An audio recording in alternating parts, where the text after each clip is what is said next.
Hello, Gems. My name is Shelley Benhoff, and welcome to this very first episode of Tiaras and Tech. We're here to provide inspiration for women and other groups in tech.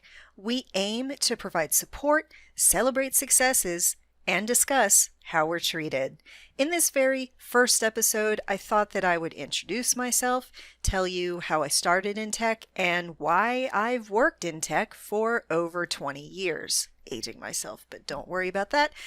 So, why I started this was because I mentor a lot of people around the world, actually, and a lot of them have said that my story is inspirational and I could help people.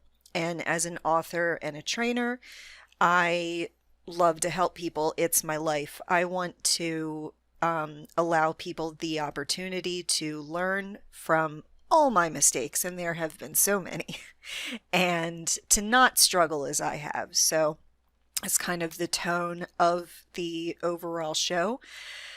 And I feel like when enough people suggest something to you, then you might want to start to listen. So that's why I'm here talking to you today. I started in tech. Well, I always had an interest in tech since I was a kid. I was into Nintendo, and I played it a lot. And I remember at a very early age thinking, I want to make games. Spoiler alert, that hasn't happened yet. So, but I had this toy. It was a small computer in the 80s, so it was really rudimentary, and it had lessons on discs that you inserted, and it broke at some point, and I worked out how to fix it. I was probably, I was in elementary school, so I was maybe 8, maybe, I have no idea. And then, my aptitude was clearly good. I just kind of knew how to work computers at a time where nobody knew how to work computers. They were new. My first PC was a Tandy 1000. Again, I was very young. I'm not that old, but and again, like if anybody in my whole family had a problem or a question, they would come to me. I just knew how it worked. So then in high school, I had an actual PC, HP at the time, and my dad got this idea that he wanted to install RAM, right? And he's an accountant. He doesn't know anything. So we just like cracked it open, and I just kind of looked at it and I was like, it goes there, you know? And I remember him looking at me and saying, this is what you should do with your life, like as a career. So I was like, all right. So then in college, I studied computer science. I have a degree in computer science. And I was one of, I think, 5 girls in my entire program. So I don't know when it dawned on me that maybe I would have a hard time because there just weren't a lot of women, and the men were often, disgusting. So I just started out and I forged a path and I kept on. But I remember when I chose programming in general as a career, I actually did it because I was afraid to talk to people. I stutter moderately. You'll hear it or not if I can cover it. But at the time, so My stutter's moderate. It's not severe. I can control it most of the time, but when you're in your late teens, starting out with college, trying to figure out what it is you want to do with the rest of your life, I wanted something easy and I wanted something that I could do without having to talk to a lot of people. I That's how it started. You'll hear what it came to eventually, but um, when I was in college, we had a um, job office, I guess, or a career center, something like that. So I signed up. They had a position for a intern at Black and Decker. And I mean, that's not on brand for me. I actually worked in power tools for like, I don't know, 2 years or more probably. So I was still in college. I guess I started there when I was a sophomore in college. And I started off with just, intern stuff, just paperwork and stuff like that. But then they had this Microsoft Access application. You have to think this was late 90s. This was before web applications. We had websites, like static, pretty much websites still at this point. So I learned Visual Basic for applications. And I proceeded to write this entire application for them in Access. And that was my career for a couple years, was macros and really just simplifying manual processes. If a process has the same exact steps over and over and over, and you can automate that in some way for somebody, they'll appreciate it. Trust me. Anything that you can do to take away some mundane task for someone and like magic it up and make it automated, they will love you. And so, yeah, after college was over, I actually walked across the stage at graduation and I did not have a job because I graduated college in 2002. So the economy then wasn't great. I'm a millennial who has now gone through three economic, crises in my adult life. So yeah, it was hard at first. I found a job a couple months later after school was over, and I worked help desk.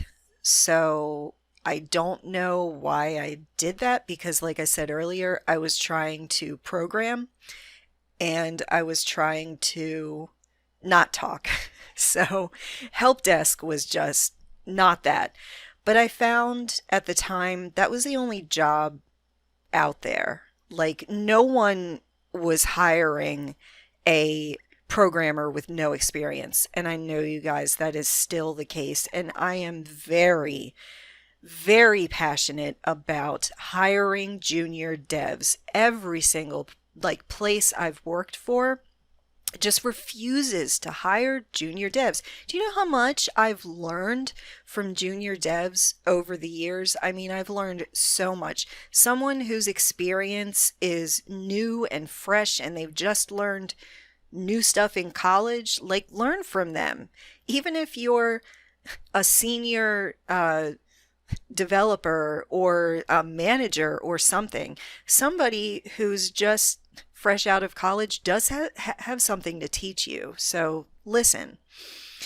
Anyway, I stayed in help desk for a number of years and hated it. Help desk is the worst. You talk to people who just, and I mean, especially at that time, computers and technology were still relatively new. Like, it didn't really explode until mid 90s, really. I think with Windows 95, it really um, blew up overnight. And so I would have to talk to people who just didn't know what stuff was. I remember one person was asking me why their cup holder wasn't working, and I was like, I don't know. That's not part of your computer. And they were just like, well, yeah, I press the button and it comes out. And I realized they were talking about the CD-ROM drive, which of course also isn't a thing anymore.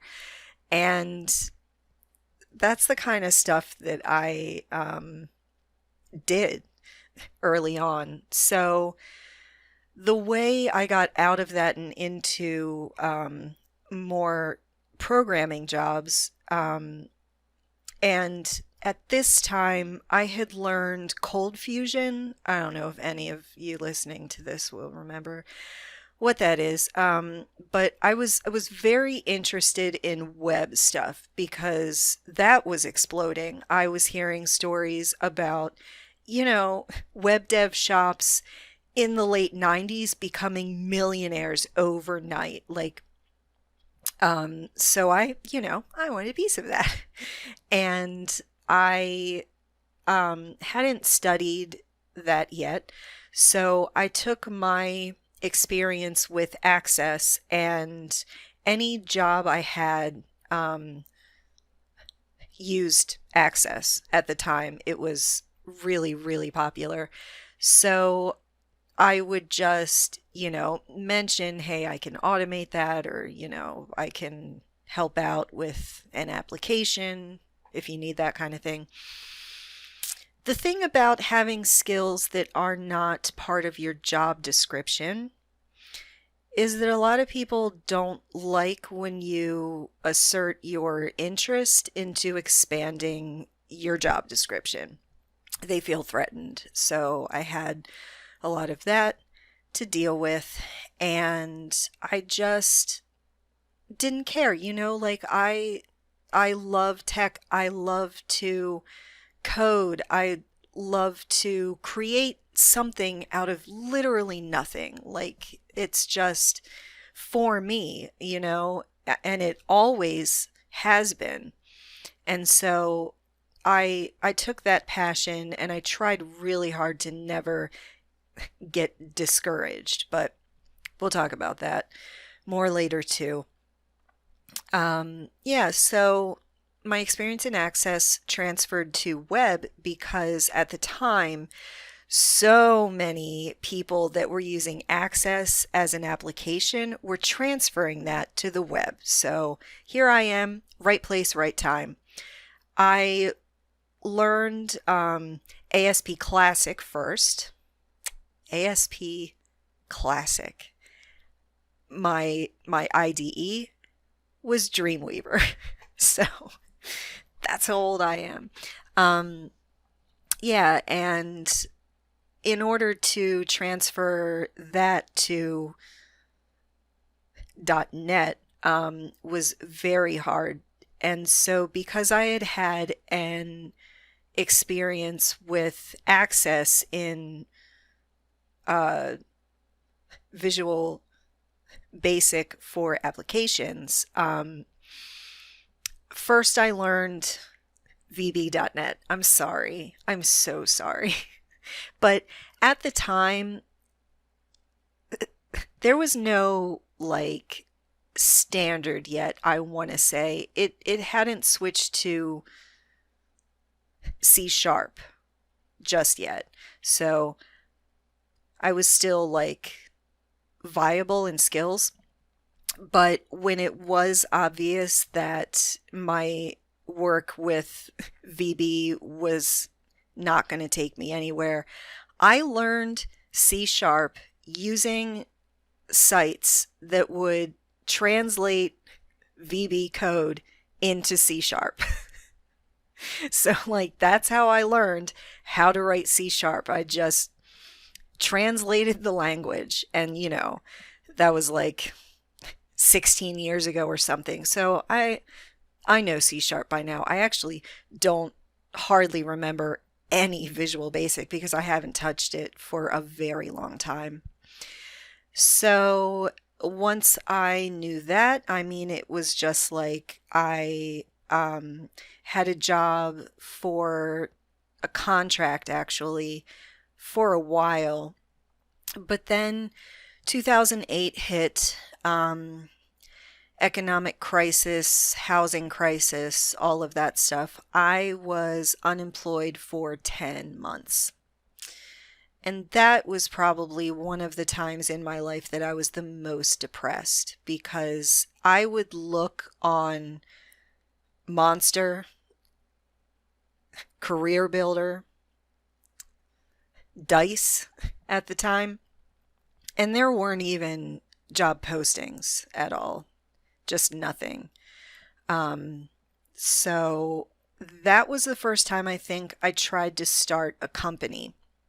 And my first company, and I mean, I never even registered it as an entity with the state that I lived in or anything like that, but the first idea for a company I had was called Vulcan and the Jazz. I don't know. I came up with it with a friend, and that was that. I, like, literally the next day after we had been talking about it, I purchased that site, put up a static, like, portfolio, and then, I mean, it was like magic. I had a job pretty quickly after that. So just having a site up, and I mean, it cost money at the time, and I was unemployed for such a long time, but I knew that I needed something to just get me in the door with somewhere and all of that. So yeah, I had my first kind of real dev job, 10 years into my career, probably. And they used Telerik Site Finity. Yeah. So it was my first exposure to content management systems, which was a great experience because then I found Sitecore. Sitecore is a experience platform with, content management and personalization and stuff like that. You'll hear me talk about it a lot because I've worked with it ever since, and that was over 10 years ago. So once I got into that, I don't know, I just found my people. You'll hear stories about triumphs, about people who have supported me like so much, ups and downs. It hasn't been all success all the time, but that was when I moved from dev, like, work specifically to training. So I would write courses teaching devs how to Sitecore. So, and I had a passion for it because, like I said earlier, I have struggled a lot in my career. And what I want most is for my experiences and my struggles to reach someone, and so that they will not make that same mistake. Now, I know We're humans. We all are just floating around this world, just trying to do our best, and we all make mistakes. It's just inevitable. So, um, but with my career with Sitecore, I have to stress that it has been successful because I keep in touch with people that I worked with over 10 years ago.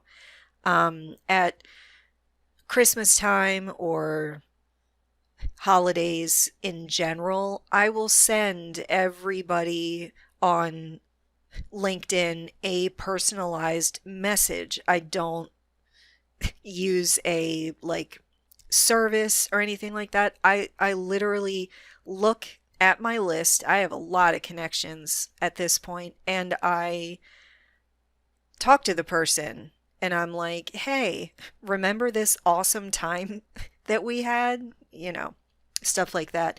When you are a nice person and you keep in touch, you grow a network. Networking is the number one thing I would suggest if you are starting out in tech. Keep in touch with people, join groups. There are a ton of, Slack channels and um, Twitter accounts and all kinds of stuff. You can just meet people and talk, and maybe someone knows a person who has a job that you want. So it's a great way to ensure that you won't have to talk to recruiters. You won't have to look at job listings as much. You won't have to cold call anybody ever. It's a lot more, I would say, lucrative as well. If you already have an in, then you have more leverage for, perks and bonuses, higher salary, all of that stuff. Yeah, so that would be my major suggestion there. But after a while, I moved into leadership and I had no idea what I was doing. I was a technical person that liked to talk to people, and so they thought, we're just gonna promote you. No training, no support, no mentoring, just go. So I didn't know what I was doing. I didn't even know how to manage tasks. I hadn't heard of Jira or anything yet. So it was quite the disaster. I would definitely say, and I mean, there are so many people who are put in that position, male or female or other, anybody who's technical that gets thrust into leadership. It is a completely different thing. You are the shield for your team. You are blamed for everything that goes wrong, and yet when there are successes, you have to pass that along to your team and not take any of the credit yourself. At least I don't. I've had managers that aren't like that, but let me tell you, I know a lot of people who have studied leadership who teach it and all of that, and you definitely don't want to be the type of manager who blames people for anything that happened on your watch or take credit for something that someone else did. So once I was kind of in leadership, I figured I had to study, and so I started to study leadership through some blogs, and then I was turned on to the Harvard Business Review, and so I subscribed and read everything I could. Um, and then I lost a lot of jobs at a time because I was having a health problem. I was hospitalized for a week with, quote, asthma. I still don't know what it was, but whatever it was happened in China. I was traveling a whole lot. After a trip to China, I got real sick, and I was sick for years, actually. But anyway, what was I even talking about? China and stuff. I was sick.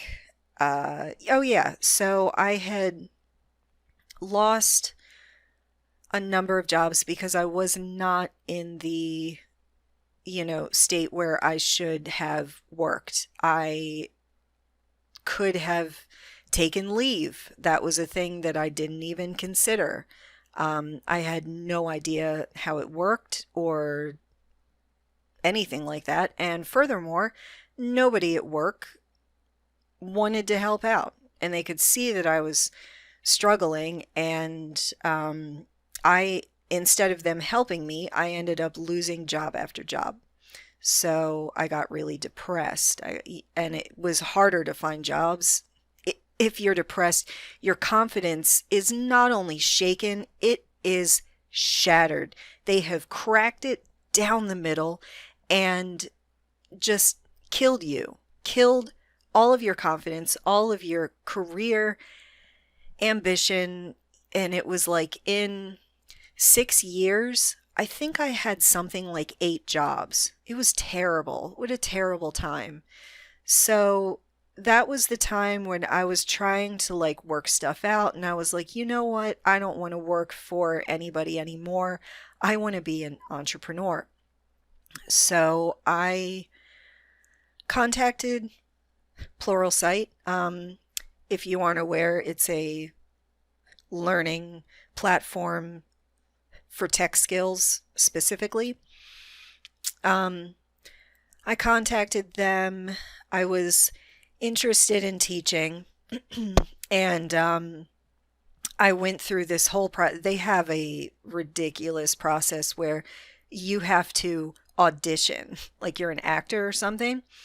And I've heard over the years that they only accept 5% of applicants, and of that 5%, even fewer actually publish anything. So they're very picky. I never thought that I would get in on the first try, but somehow I did. I have actually put my initial audition on YouTube, and it's so bad. When I go back and look at it, I was like, I didn't like my voice.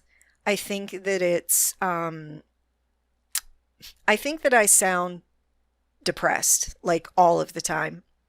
And so I was trying to talk like this, like in a different stratosphere, and all like high pitched and excited and all. It was so bad. Oh my God. Anyway, so yeah, I was accepted to Pluralsight as an author. And then I published my first course in 2016. I was accepted as an author, I guess, at the tail end of 2015.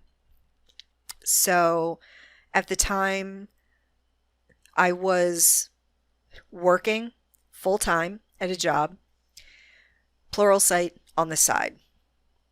So once I was accepted as an author, I thought, well, I need a company to manage all of this. I knew that, tax wise and all of that stuff, like I mentioned before, my father is an accountant, so I know a thing or two about money. And so I knew that as a kind of, not a contractor to Pluralsight, authors are actually vendors instead. So I just knew that if I had content out, that, some way, somehow, I need to be shielded from lawsuits and, assets protected personally and all that stuff. So I started HoffsTech May 5th, no, May 4th, 2016, 2015. Anyway, so yeah, I wasn't a full-time entrepreneur until this year. So I spent all of that time producing courses at Pluralsight, having a YouTube channel that I haven't posted anything on in months. The HoffsTech channel, if anybody wants to go look that up. But what it did for me was, because I had had so many jobs and I had lost so many jobs, and it was like my savings every single time. I would save up money, but then I'd lose a job, and so then I'd have to use all my savings. So Pluralsight was a way for my household to, earn extra and save a lot of money. Over the years, I've published 13 courses, maybe 14 at this point. I don't know. But after a while, I started to earn enough that I thought, I can do this. I thought I could really quit my job and just work for myself. And so I did. I left a job as a lead developer at the end of last year, at the end of 2020, which was the worst year in the history of man. And this year I have taken the time to just work on myself. Last year I had a mental breakdown. I think a lot of people did. I've always struggled with anxiety, and last year I was also treated for bipolar as well. That was something I actually knew already. I had just decided in my 20s that I'm not crazy, and I'm going to stop taking all my medications and just, whatever. So that's actually a symptom of being bipolar, thinking everything's okay and stopping your meds, all of that. So I wasn't treated for 17 years, I think, until last year. And now I am taking time for mental health. I'm very cognizant of my stress levels, because I know that stress played a huge part in why I was so sick for such a long time. And this year I have produced more courses. Until pretty recently, actually, I worked part-time because I was so just tired and burnt out of working developer jobs for like 20 years that it took me 7 months to feel like, okay, yeah, I'm rested now. I can, get back to work. So, even part-time, I still produced 3 courses. 3 courses so far in 7 months. I have one more coming out very, very soon. My courses teach everything from management, leadership, and Sitecore. As I said before, I've been a part of of the Sitecore community for a really long time. And Pluralsight, in 2019, for the very first time, put Sitecore on their list of topics that they were looking for trainers for authors. So I thought, maybe I will, maybe I won't. Like, I have had a really hard time with jobs. That was smack dab in the middle of my job roulette, is what I call it. So, I wasn't sure if I should. I was actually considering leaving the Sitecore community completely because I had had such a terrible time.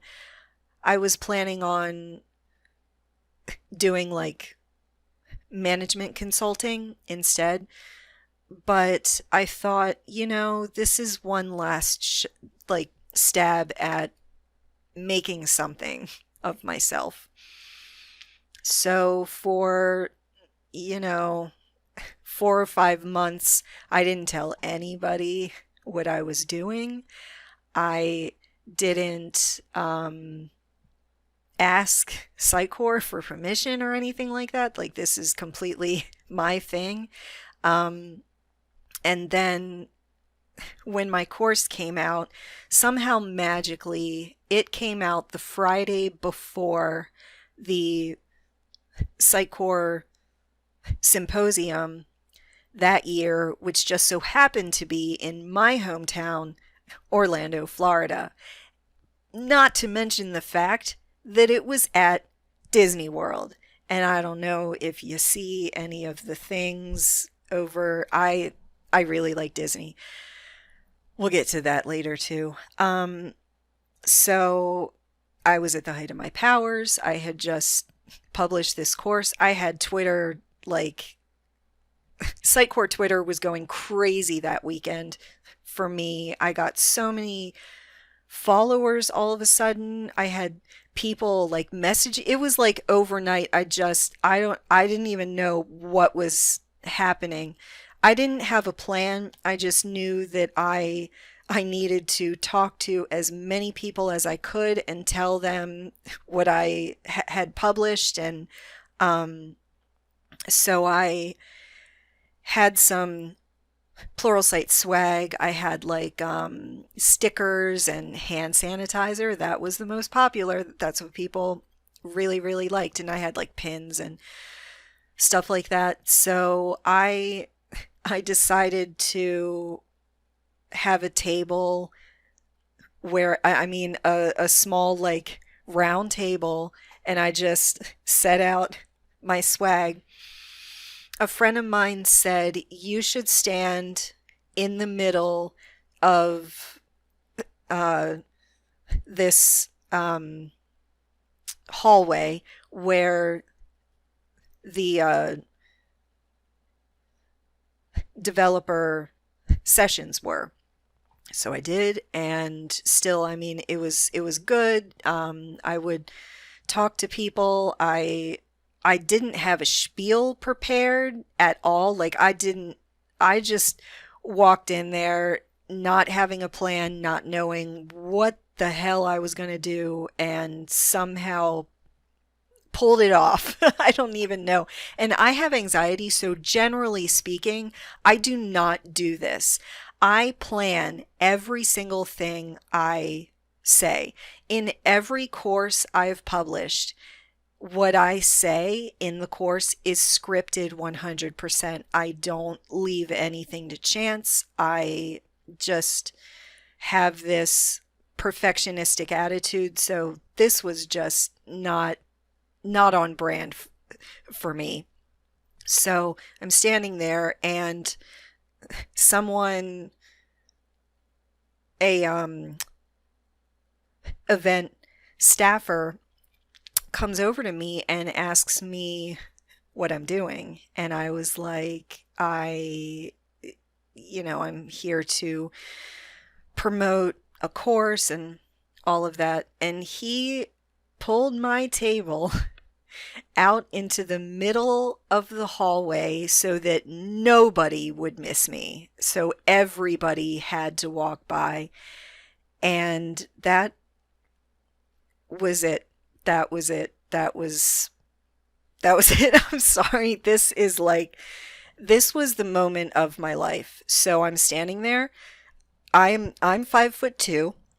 So I was swarmed by like 20 people, like 20 people. I was out of my comfort zone. I didn't know what I was doing. My hands were shaking. My heart was beating, but I just found it within me to do the spiel, to, plant my flag, tell people I'm here. This is my plan.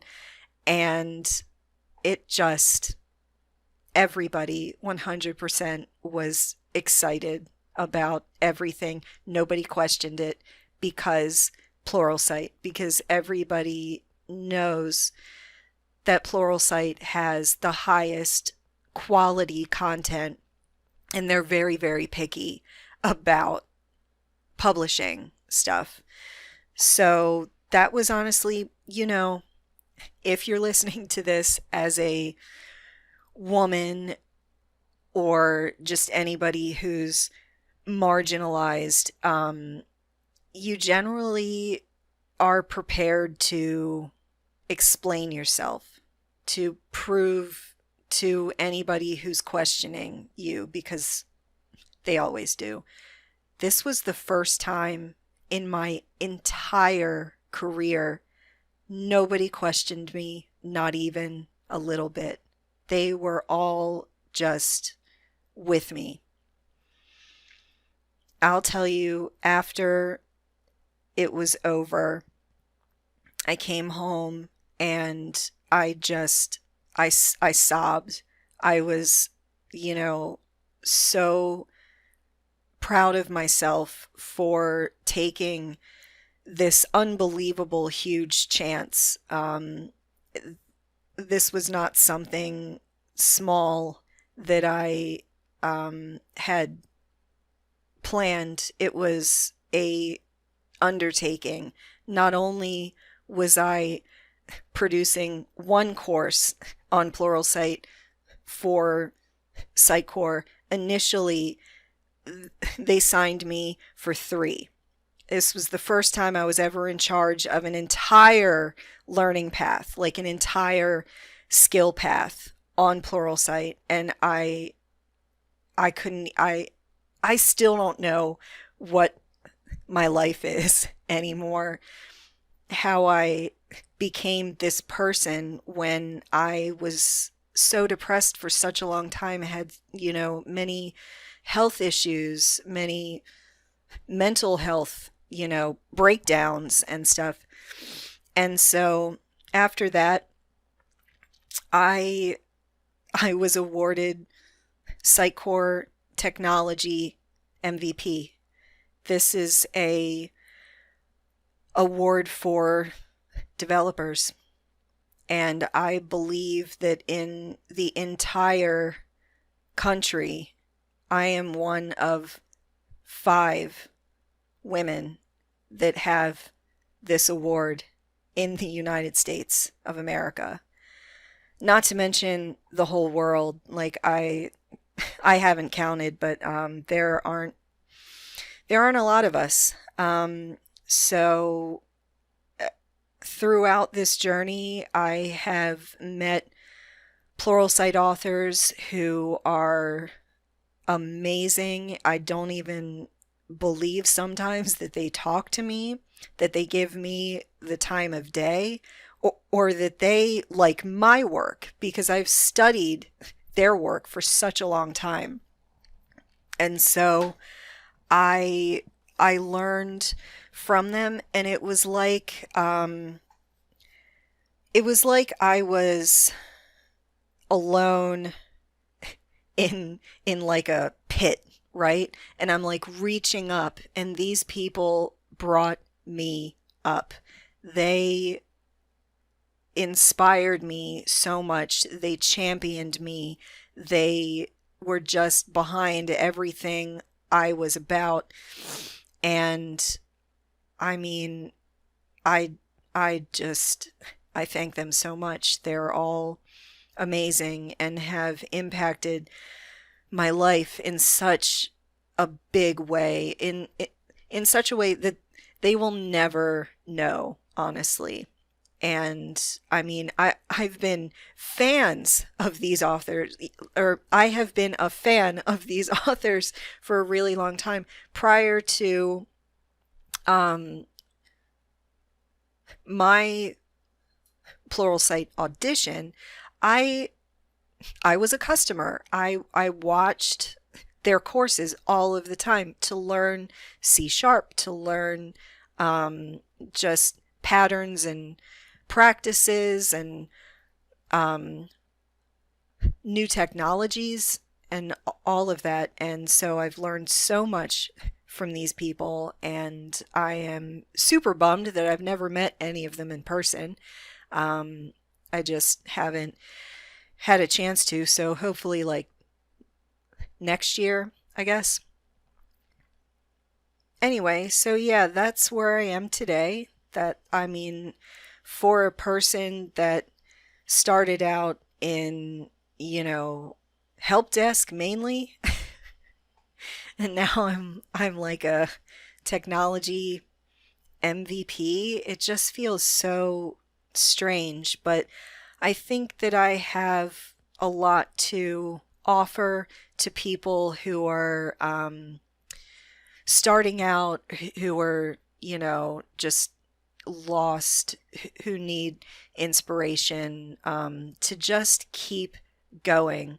Why I stayed in tech for over 20 years, despite the struggles, despite the sexual harassment or assault, which we will definitely deep dive into at some point, and just the overall people not respecting me. I don't know. I don't like to listen to people. I think I think that anyone that I've ever worked for would attest to this point. I am very like, no, like I don't want to do it that way because that's not the textbook way, stuff like that. But yeah, that's where I am today. I have a lot of support. I've asked for help when I needed it. I would also stress that. We'll also have talks about mental health. I'll have guests to talk about their struggles and successes. We will, you know, champion so many successes. When any person who is marginalized achieves success, I feel like the overwhelming response is usually like, whatever, or, you know, you cheated, or my favorite one, there's a man you should thank for that, isn't there? I get that one a lot. So yeah, I think that we have a lot of topics to talk about. Thank you very much for listening to me talk for almost an hour, and I can't wait to see what happens next. Bye.